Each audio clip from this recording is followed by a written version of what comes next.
আসসালামু আলাইকুম বন্ধুরা, কেমন আছেন সবাই? আমি আপনাদের বোন বন্ধু হোসনেরা বিউটি আলহামদুলিল্লাহ অনেক ভালো আছি।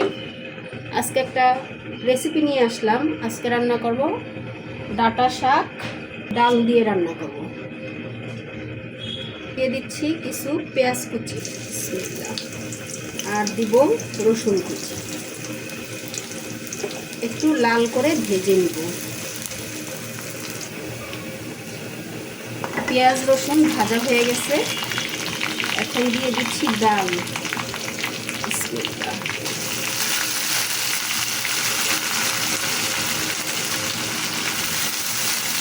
স্বাদ মতো লবণ, হলুদ। তারা সবসময় দেখেন আমি আদা রসুন কিন্তু আগে দিই, আজকে আমি আদা রসুন দিলাম পরে।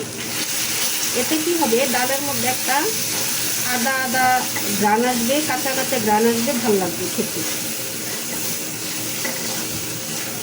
একটু হালকা কষিয়ে নিব। দিয়ে দিচ্ছি সিদ্ধ হওয়ার জন্য পানি। ডালটা সিদ্ধ হওয়া পর্যন্ত একটু অপেক্ষা করি। বিসমিল্লাহ, দিয়ে দিচ্ছি আরও কিছু কাঁচামরিচ। প্রত্যেকটা ফ্যামিলিতেই মায়েদের প্রথম এবং প্রধান কাজ হলো তার সন্তানদেরকে দেখে শুনে রাখা, তার সন্তানরা যেন ভুল পথে পা না বাড়ায় সেদিকে খেয়াল রাখা। আমি আমার মেয়ে কিভাবে নারী উদ্যোক্তা হিসাবে তৈরি করা যায় সেজন্য আমার মেয়েকে আমি চেষ্টা করছি। আর আপনারা যদি একটু আমাদের পাশে থাকেন বা একটু সাপোর্ট করেন, ইনশাল্লাহ আমি একজন নারী উদ্যোক্তা তৈরি করতে পারবো। আমার মেয়ে ব্লকের তৈরি পোশাকগুলি করার চেষ্টা করছে, আর ইনশাল্লাহ আলহামদুলিল্লাহ এলাকার মধ্যে ভালো সাপোর্ট পাওয়া যাচ্ছে। আর আমার মেয়ের আইডিটার নাম হলো রংতুলির ছোঁয়া।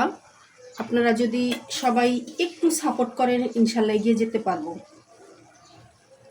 দিয়ে দিলাম শাকগুলো। আর এখানে দেখেছেন যে আমি কিছু কাঁচামরিচ দিয়েছি, কাঁচামরিচের ফালি। আর ডালগুলি কিন্তু আমি পুরা সিদ্ধ করি নেই, হালকা সিদ্ধ হয়েছে। এখন আমি ঢাকনা দিয়ে ঢেকে রাখবো। আসলে যেই কোনো শাক বা তরকারি একটু মশলা দিয়ে রান্না করলে বা একটু ভালোভাবে রান্না করলে খাওয়া যায়, আর একটু রুচিরও চেঞ্জ হয়। আর রুচির চেঞ্জ হওয়া মানে সবাই একটু ভালোভাবে খায়। ঢাকনা দিয়ে ঢেকে দিচ্ছি। বন্ধুরা, কষানো হয়ে গেছে, এখন দিয়ে দিব অল্প একটু পানি।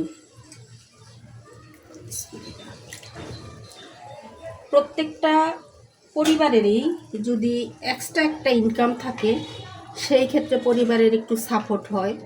পরিবারের কর্তার জন্য ভালো, ফ্যামিলির অন্যান্য সদস্যদের জন্য ভালো।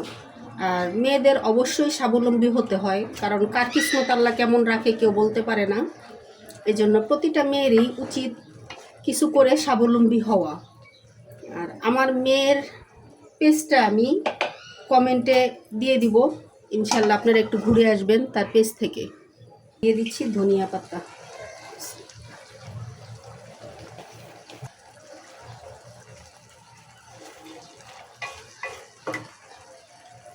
রাস্তার পাশে বাড়ি, অনেক কথা শোনা যায়, অনেক নয়েজ আসে, কিছু করার নাই। তো রান্নাটা এখানেই শেষ হয়ে গেল, আর আমিও আপনাদের কাছ থেকে বিদায় নিচ্ছি। সবাই ভালো থাকেন, আল্লাহ হাফেজ।